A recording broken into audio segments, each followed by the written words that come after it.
আমরা টাকার জন্য এসেছি। কিসের জন্য? টাকার জন্য, খাওয়ার জন্য। তবে খারাপ কাজের জন্য আসি না। টাকা দিয়ে আমার যাত্রা করাইতে পারবেন না। যাবে? কেউ যদি 2 কোটি টাকা দেয় যে যাত্রায় পরিমাণের সাথে তাকে নাকি দিনটা করা লাগবে, হবে আমার দিয়ে? হবে? হবে না। কেউ যদি আমারে বলে যে তোমারে ঢাকা শহরে একটা ফ্ল্যাট দিয়ে দেব, তুমি রাশমিকা মান্দানার সাথে অভিনয় করতে হবে, পারবে? পারবে না। তো ওটা বাদ যাক। টাকার জন্য, খাওয়ার জন্য না হয় আমরা এসেছি। আমরা বাড়ি যাওয়ার জন্য প্রস্তুত থাকবো বেশি। আপনারা কেন? আপনারা তো এসেছেন আল্লাহর জন্য। কার জন্য? আল্লাহর জন্য, কোরআনের জন্য, ঠিক তো? আমি যদি কোরআনের বাইরে কোনো কথা বলি, দাঁড়িয়ে প্রতিবাদ করবেন। তাহলে এখানে আপনাদের সহযোগিতার দরকার আছে না নাই? আছে না নাই?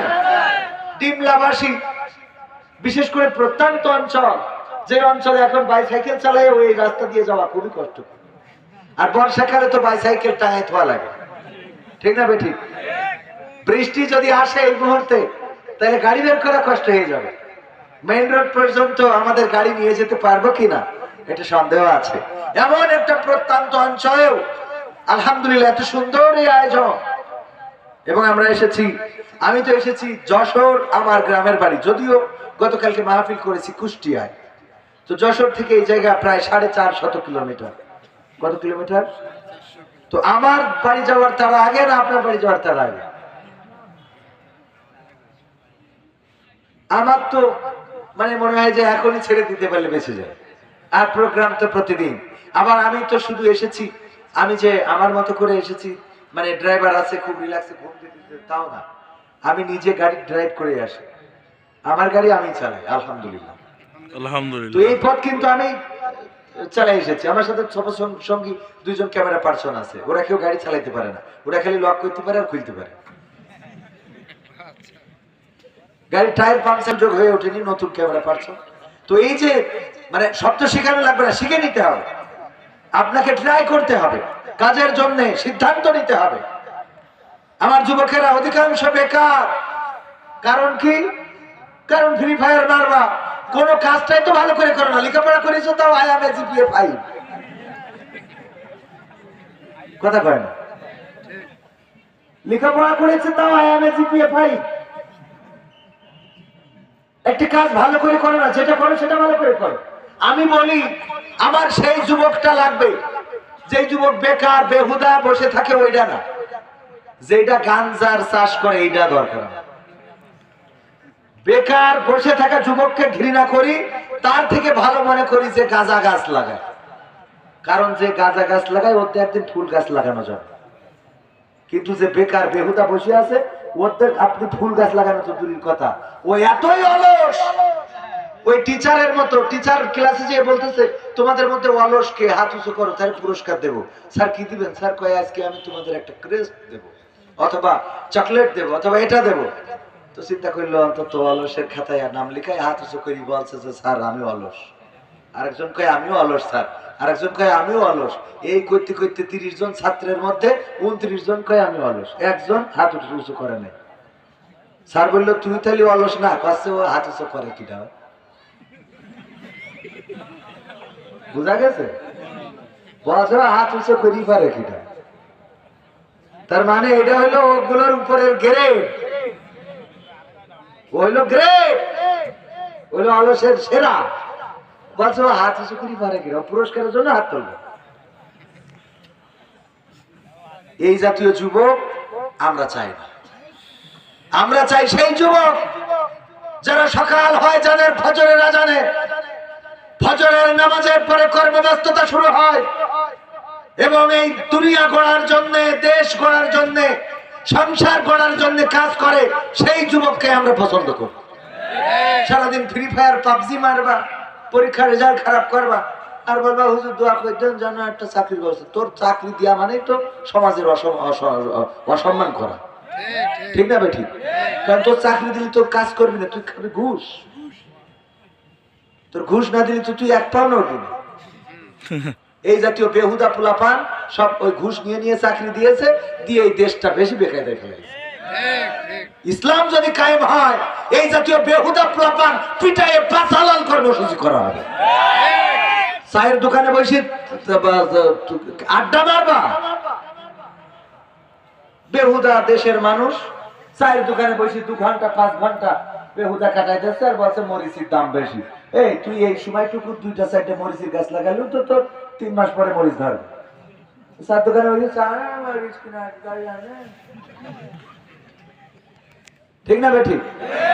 বেকার যুবক কয় চাকরি, হুজুর একটু দোয়া করেন, লেখাপড়া করি, বেহুদা ঘুরে বেড়াচ্ছি, বিয়েও হাসছে না, মেয়েরা পছন্দ করছে না, একটা লাইন মারিলাম তাও সরকারি চাকরিজীবীর সাথে লিগে আছে না? না চলি যায় কেন? কারণ তোর মতো বেহুদার সাথে ও যদি যেতে যাইতে হবে, ঠিক না বেঠিক? এই জন্যই প্রেম করে একজনের সাথে আর চলি যায় আরেকজনের সাথে, ঠিক না বেঠিক? কারণ বুঝে ফেলে যে তুই কত বড় কর্মের লোক। এই লেখাপড়া করার পাশাপাশি ফার্মেসিতে যা, ওষুধের নামগুলো সে, ওয়েল্ডিং মেশিন যেখানে ওয়েল্ডিং এর দোকান আছে সেখানে যা, মুদিখানার দোকানে যা, সহযোগিতা কর। আস্তে আস্তে লেখাপড়া শেষ হওয়ার আগে বাজারে একটা নিজেই দোকান দিয়ে বয়, এরপরে দেখা যাবে দোকান অনেক বড় হয়ে গেছে, চাকরি হলি হোক না হলি না হোক চাইলে ব্যবসা করে, তোর ঘরে তো পরিমাণই আসবে। ঠিক না বেঠিক? ঠিক।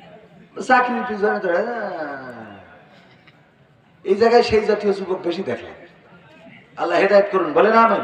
আমিন বলেন আমিন। আমিন। ওই দেখেন বলার পরেও যাচ্ছে সব পীর সাহেব। আল্লাহর লানত তাদের উপরে যারা আল্লাহর কোরআনকে অবমাননা করে। ঠিক। কোরআনকে যারা ইজ্জত করে, সম্মান করে, আল্লাহ তাদের সম্মান দিয়ে দেন। দেখেন হুজুররা এই যে হাফেজ কয়জন হলো আজকে? 8 জন। এই 8 জনের রিজিকের অভাব হয় কিনা কোনদিন দেখি? যদি হয় আমার কাছে বুঝিয়ে নিন।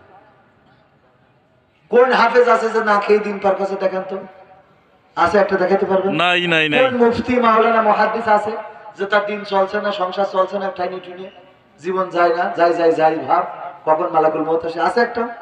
দেখান একটা। কারণ সম্মান বাড়িয়ে দেন কে? আল্লাহ। রিজিক বাড়িয়ে দেন কে? আল্লাহ। আর ঘুরে বেড়াচ্ছে দেখেন, বিয়ে পাস, লেখাপড়া করাই অপরাধ হয়েছে। লেখাপড়া করাই কি অপরাধ হয়েছে?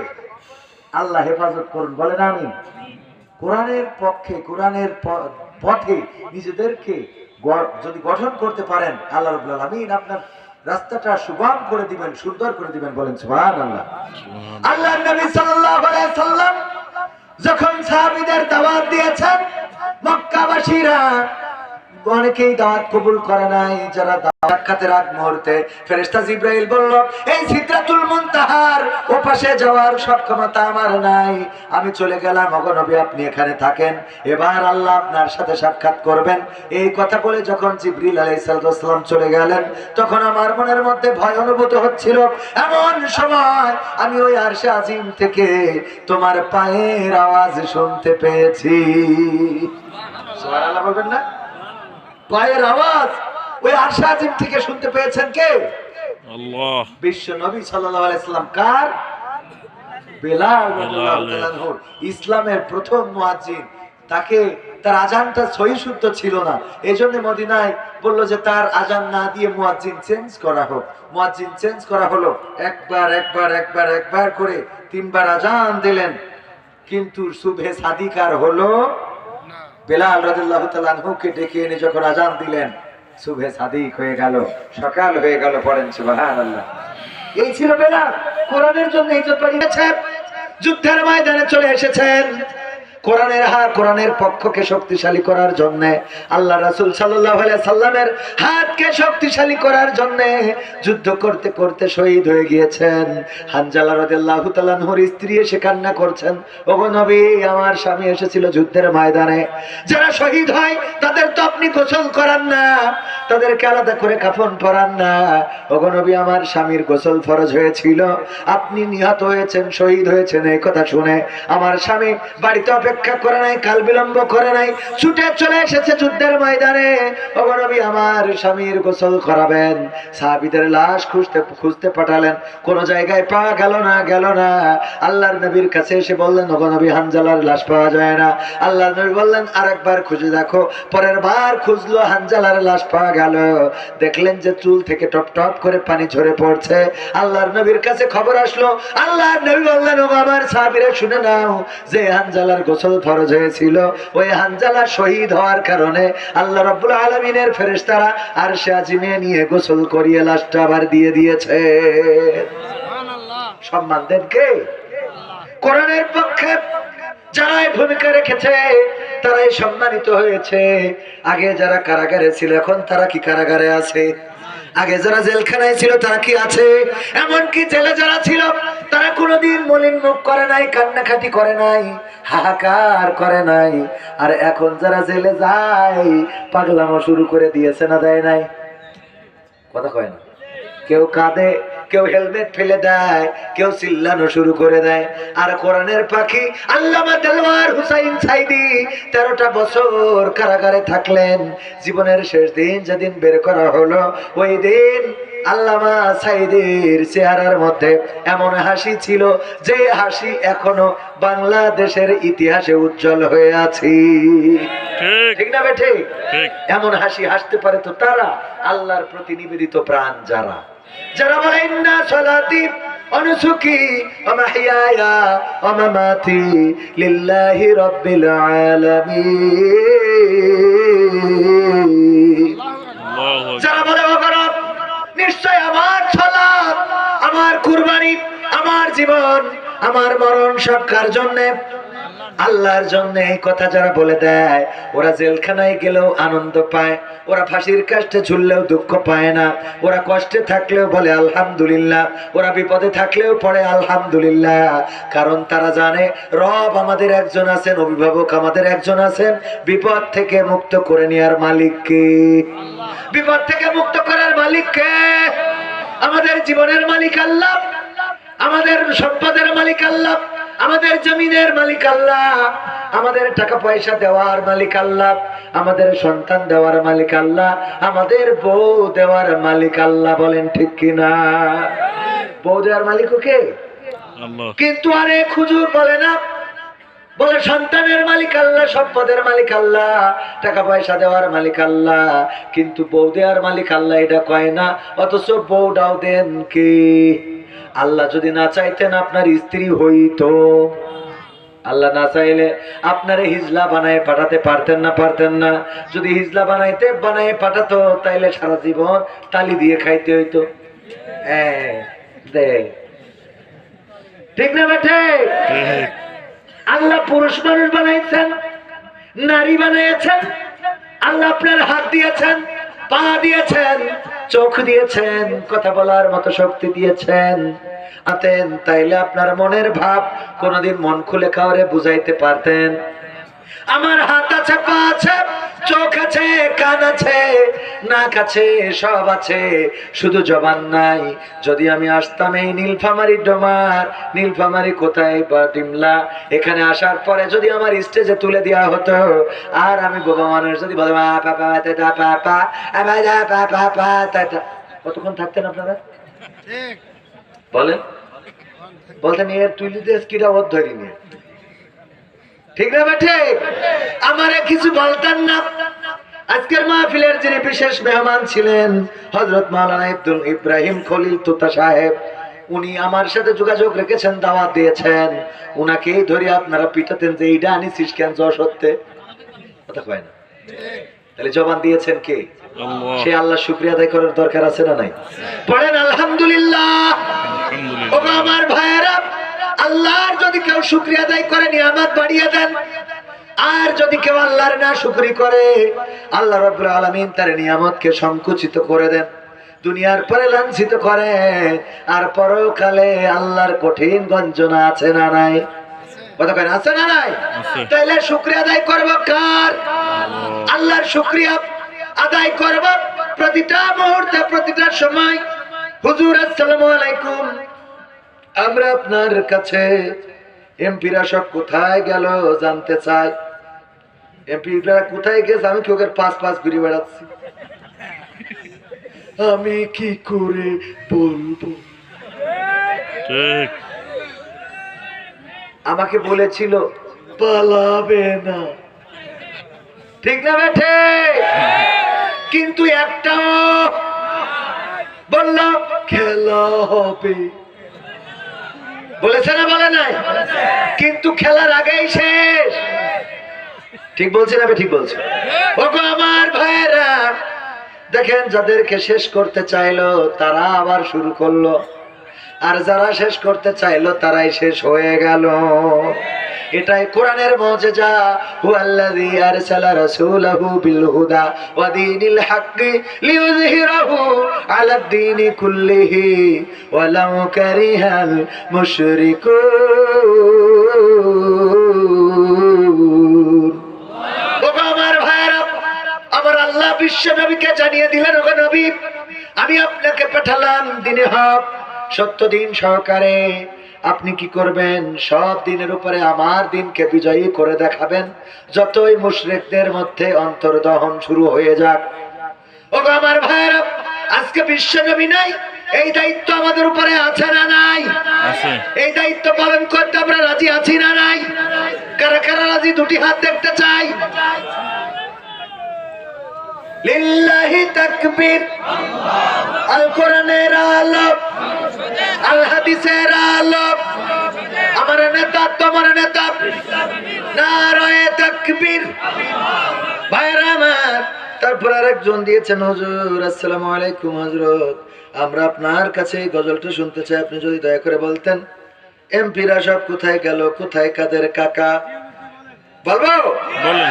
শুনবেরই দেখা হলো, সব দলেরই দেখা হলো, কেমন করে চালায় দেশ, আগামীতে সাইজে দেখতে দাড়ি টুপির বাংলাদেশ। শোনাবো না? শোনাবো? শুনান। শোনাবো? শুনান। এমপি শোনাবো, এইটা শোনাবো, শোনানোর জন্যই তো আমি বসে আছি। ঠিক। কিন্তু কিছু পাইতে হইলে কিছু দিতে হয়, ঠিক না বেঠিক? আমি এখানে এসেছি, আমার গাড়ির তেল খরচ করতে হয়েছে না? কথা কয় না? হয়েছে। আমার কষ্ট করতে হয়েছে না? ঘুমে চোখ কেটে আসছে, রংপুরের মধ্যে গাড়ি একটু পার্কিং করে সামান্য একটু ঘুমাইলাম, পীরগঞ্জের মধ্যে। এই কষ্ট করে আসছি, কিছু পাইতে হলে কিছু দিতে হবে। আমিও না দিয়ে কিছু করতে চাই না। ভাইরা আমার, পরীক্ষা কি নেব? আপনাদের নেব? পরীক্ষা নেব? পরীক্ষা দিতে রাজি কিনা কিনা দেখি? ইনশাআল্লাহ। ইনশাআল্লাহ। ইনশাআল্লাহ রাজি? টানটানি করে বসে মুনাফিক কি ফেক আব্দুল্লাহ বিন উবাই চাচাতো ভাই। আব্দুল্লাহ বিন উবাই, কারণ মুখে বলে এক কথা, কাজে করে আরেক কথা, আরেকটা। এরকম মানুষ আছে না নাই? আছে। এই সমাজে আছে না নাই? আছে, আছে অনেক। যাবে, কারণ মুনাফিক থাকবে কোথায়? জাহান্নামের সর্বনিম্ন স্থানে থাকবে মুনাফিক।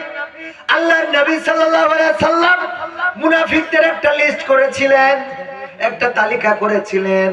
ওই তালিকা একজন সাহাবীর কাছে দিয়েছিলেন। বিশ্ব নবী সাল্লাল্লাহু আলাইহি সাল্লাম ইন্তেকালের পরেও ওই সাহাবী বেঁচে ছিলেন। ওমর রাদিয়াল্লাহু তাআলা আনহু সেই সাহাবীকে ডাকলেন, ডেকে বললেন, ওগো ওমর। ওমর বললেন, ওগো আল্লাহর নবীর সাহাবী, আমি জানি তোমার কাছে আল্লাহর নবী একটা মুনাফিকের লিস্ট করে দিয়েছে, যেই তালিকার মধ্যে অনেকের নাম আছে। ওগো আমার নবীর সাহাবী, আমি তো মরণাপন্ন অবস্থা, বাতিল আমাকে ছুরিকাঘাত করেছে, আমার বুড়ি বের হয়ে গেছে, আমি এই পৃথিবী ছেড়ে চলে যাব। আমি একটু জানতে চাই ওই লিস্টের মধ্যে আমার নামটা কি একটু আছে কিনা দেখে দিবা। না লিখাতে চায় না। আমি যে সঙ্গীত দুইটার শুরুটা বলেছি, দুইটা সঙ্গীতই না আগে এখান থেকে যাব না। আপনাদের কাছে একটু অনুনয় বিনয় করতে চাই, পায়ে হাত রেখে বলতে চাই, আল্লাহর নবীকে যারা ভালোবাসেন, হযরত বেলাল এতটাই ভালোবাসতেন, নবী ইন্তেকাল করার পরে মদিনা ছেড়ে চলে গেছেন বেলাল। অনেকদিন পরে স্বপ্ন দেখেছেন, আল্লাহর নবী বলছেন, ওগো বেলাল, তুমি আমার কথা কেমনে ভুলে গেলে? আমার কথা কি তোমার মনে পড়ে না? এই কথা, এই স্বপ্ন দেখার পরে রওনা দিলেন মদিনার দিকে, মসজিদ নববীতে আসলেন আল্লাহ রাসূলের রওজা জিয়ারত করার জন্য। মদিনাবাসী বলল, ওগো বেলাল, এতদিন পরে তুমি এসেছো, যদি একটু মসজিদে নববীতে আজান দিতে, তাইলে নবী বেঁচে থাকতে যে আজানটা শোনা যেত, সেই আজানটা শুনে আমরা কলিজাটা জুড়াতাম। তো মানুষের জেল শেষ হলো, মামলা শেষ হয়ে গেল, কিন্তু কোরআনের পাখির কোরআন শোনার আক্ষেপ আমাদের আছে না নাই? যদি কোনোভাবে 5ই আগস্ট পর্যন্ত কোরআনের পাখি বেঁচে থাকতেন, তাইলে আমরা অন্তত এতটুকু স্বপ্ন দেখতাম, আর একটা বার সরাসরি কোরআনের পাখির মুখ দিয়ে কোরআনের বয়ান শুনতে চাইতাম। ঠিক না বেঠে? ওগো আমার ভাইরা, তেমনি ভাবে বেলাল যখন মসজিদে নববীতে এসেছে, সাহাবীরা বলল, ওগো বেলাল, তোমার কণ্ঠের সেই সুললিত আজানটা তুমি মসজিদে নববীতে দাও, যেমন করে নবী থাকতে দিতে। বেলাল বলল, আমি আজান দিতে পারবো না, আমাকে অনুনয় বিনয় করো না। বলল বেলাল, আজান দাও না। দিবেন না, দিবেন না। বেলাল বললেন, আমি মসজিদে নববীতে আজান দেব না বলেই তো আমি মদিনা ছেড়েছি। হাসান হুসাইন আসলো, এসে বলল, ওগো বেলাল, তুমি যদি মসজিদে নববীতে আজান দাও, আমার নানার স্মৃতি মনে পড়বে, আমাদের নানার স্মৃতি চাঙ্গা হয়ে যাবে হৃদয়ের মধ্যে। দাও বেলাল, আজান দাও। বেলাল বলল, ওগো নবীর নাতি, আমি তোমাদের কষ্ট দিতে পারবো না, তোমাদের খুশির জন্য আজান দেব। আজান দেওয়া শুরু করলেন। যখন বললেন, আশহাদু আন্না মুহাম্মাদার রাসূলুল্লাহ, অমনি বেহুশ হয়ে পড়ে গেলেন। সাহাবীরা সেবা করলেন, হুশ ফিরে আসলো। বেলাল বললেন, ওগো নবীর সাহাবীরা আর আমারে আজান দিতে বলল না, আমি আর আজান দিতে পারবো না, আজান দেওয়া আমার দ্বারা সম্ভব না। ওগো মদিনাবাসী, মাফ করো, মসজিদে নববীতে আমি আজান দিতে পারবো না। সাহাবীরা বললেন, আর আজান দিতে হবে না। কিন্তু আজানের মধ্যে কি এমন হয়ে গেল যে তুমি বেহুশ হয়ে পড়ে গেলে? বেলাল যদি আমাদেরকে জানাতে। বেলাল বললেন, ওগো নবীর সাহাবীরা শুনে নাও, আমি যখন মসজিদে নববীতে আজান দিতাম আর বলতাম আশহাদু আন্না মুহাম্মাদার রাসূলুল্লাহ, ওই সময় মেহরাবের দিকে চোখ চলে যেত, দেখতাম মেহরাবের পরে বিশ্বনবী বসে রয়েছেন, এত সুন্দর নূরানী চেহারা, মেহরাবের পরে বসা। আজকে যখন আজান দেওয়ার সময় বললাম আশহাদু আন্না মুহাম্মাদার রাসূলুল্লাহ, তখন মেহরাবটা খালি দেখলাম। ওই খালি মেহরাব দেখে আমি বেলাল আমাকে কন্ট্রোল করতে পারি নাই। নবী শূন্য মসজিদে নববীতে আমি বেলাল আজান দিতে পারবো। নবী শূন্য এই মসজিদে নববীতে আমি আজান দিতে পারবো না।